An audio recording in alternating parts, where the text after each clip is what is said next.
All right, Dalton, let's go over our 3 standouts of the week. So 3 guys who did not play in the games that we reviewed right there. Who is your biggest standout outside of the games we reviewed? Tell you what, this is a guy we're going to talk about this week because Ohio State's playing Minnesota this coming week, but I want to talk about Minnesota's redshirt freshman quarterback Drake Lindsey. Now, playing Rutgers, and there's a little fanfare around that. Think about that now. Ethan Kalakmanis, former Minnesota quarterback. Last year at Rutgers, played Minnesota, got the best of Max Brosmer on that team. Drake Lindsey was on the sideline watching. This year, Kalakmanis wants his revenge, man. He wants his revenge going back to Minnesota. This is why you shouldn't have ditched me, but you know what? Drake Lindsey said, no, sir.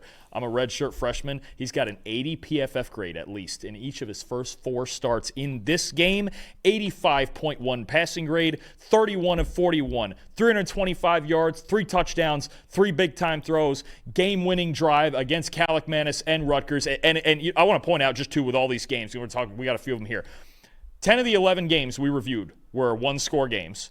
And then you had just great football games all over the place. This Minnesota-Rutgers game, Georgia Tech, Wake Forest, Cincinnati, Kansas went down to the wire. I mean, so many great football games. Again, one of them was this Minnesota-Rutgers game. Drake Lindsey is the 4th highest-graded quarterback in the country right now. Minnesota's taking this show on the road to Columbus and Ohio State. If he keeps playing like this, that's going to be fun to watch him go against this secondary in Ohio State. So one of the games that we cut from our preview show to our review show was Notre Dame over Arkansas because Notre Dame completely dominated Arkansas 56-13. I want to shout out Jeremiyah Love because I've said in the preview that Arkansas could have a lot of trouble handling Jeremiyah Love with their run defense in this game, and yeah, they did in this game too. 14 carries for 57 yards. 2 rushing touchdowns, so not a lot of yards, but 2 rushing touchdowns for Jeremiyah Love.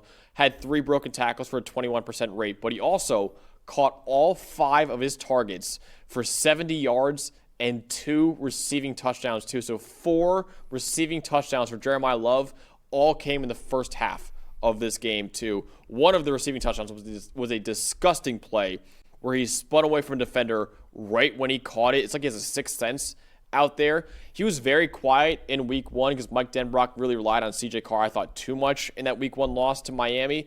But since that week 1 game, Jeremiyah Love has shown why he was the number 1 running back in the country for everybody, including us, entering the year, and now he's a legitimate Doak Walker Award candidate. You were talking about usage with Love. Also, I saw flash across yesterday one of the TV screens.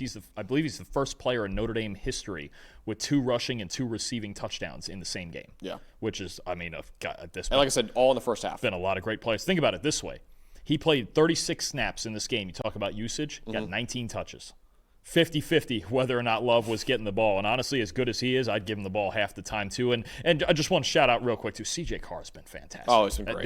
This offense, the way they're rolling, that's the type of offense they can get back into the playoff race with, absolutely. But the balance in it now and the usage of Jeremiyah Love and Jadarian, don't forget about Jadarian Price now too. He's awesome. He had a great game too. Just fantastic. This Notre Dame offense is rolling. To be honest with you, aside from the first half of the Miami game when they couldn't block anybody, they've been rolling. This offense they got to get but the defense was good too, and they only gave up 13 points in this game. So big step forward.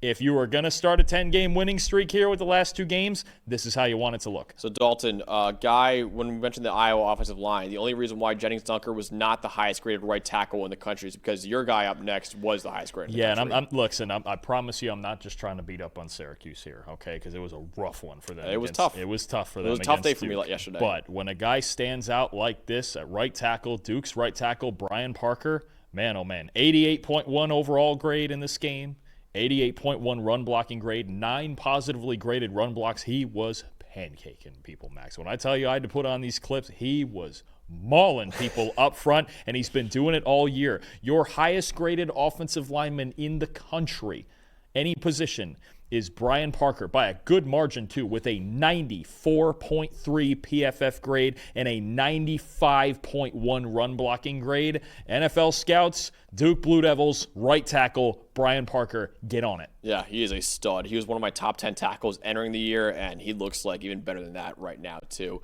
Another game that we cut from our preview to our review was Iowa State beating Arizona 39-14. But I want to shout out Iowa State receiver Chase Soell right here with a 90.5 PFF grade in the win for the Cyclones. The East Carolina transfer had 4 catches for 146 yards in this game on only 5 targets. He caught both of his contested targets. They were both outrageous catches in that game.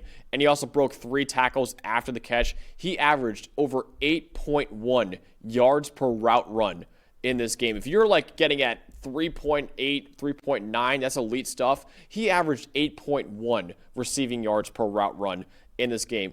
Entering the week, Dalton, this guy had 4 catches for 32 yards. He had 4 catches for 146 yards alone in this game. And Iowa State, as they continue to try to find replacements for Jaden Higgins and Jalen Noah, has been a lot of tight end usage right now in that offense.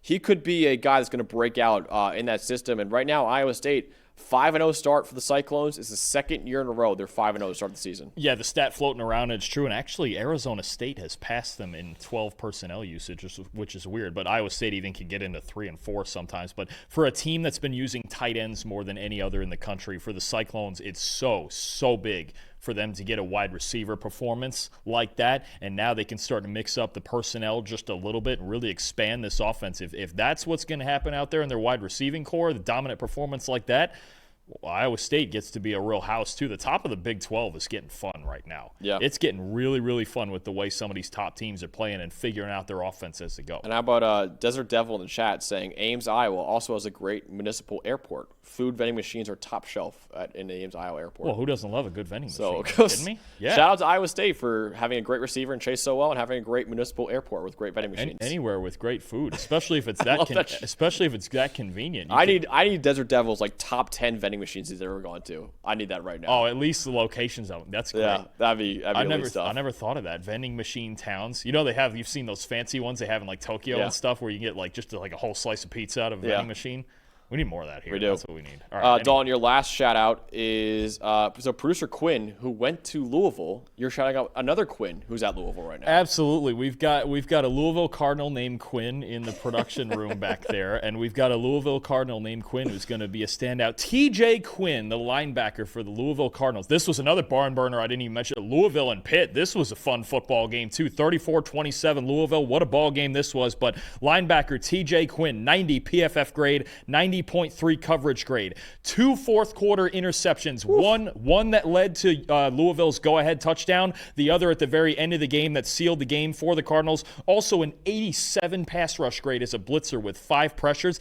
And not only was it a fantastic game, and he was the hero of the game to me, but also think about the importance for this Louisville team likely losing Stanquan Clark, their other star linebacker, for the rest of the season. A guy like TJ Quinn stepping up at that same position to give you a star performance like this, because this game was not easy for Louisville at all. They were behind against Pitt early. Eli Holstein had it rolling early and then kind of fell apart in the second half. But those 2 fourth-quarter interceptions, especially spectacular plays, won the game, sealed the game with the second one. TJ Quinn for the Louisville Cardinals, and boy, what a game we have in Louisville next week. A game we probably never expected to preview, but we're doing Virginia at Louisville next week, man. It's going to be fantastic. Yeah. So, shout out to producer Quinn's long-lost cousin, TJ Quinn, for the win for the Cardinals in that one.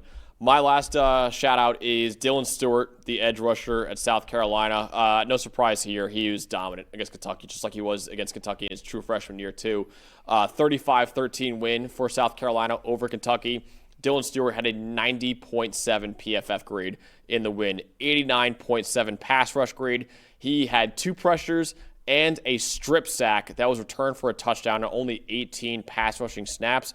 Also had a couple tackles and a tackle for loss with a 70.1 run defense grade. His run defense has been a lot better than what it was in his true freshman year, too. And listen, it has not been a great start for South Carolina, obviously, but Dylan Stewart is a superstar for that team. He continues to look like a potential top 5 pick in the 2027 NFL draft. Not this upcoming one, 2027, because he's still only a true sophomore right now, but Dylan Stewart, he is one of the best defensive players that we have in the country. Yeah, I felt bad for Cutter Boley back there for Kentucky, man. It was just, he was trying to get rid of the ball to the right spots, and it was just tough. I mean, South Carolina, they needed to get back on the horse in this game and have a relatively easy win, right? They just hadn't had much easy going for them, and now they get a week off. Now you go to Death Valley in a couple of weeks. That's going to be a very interesting game with LSU and struggling on offense. South Carolina at times this year, it was better in this game, but South Carolina's been struggling on offense. That's going to be a very interesting game in Week 7 when we get South Carolina going down to Death Valley. Yep, so that wraps up the standouts of the week.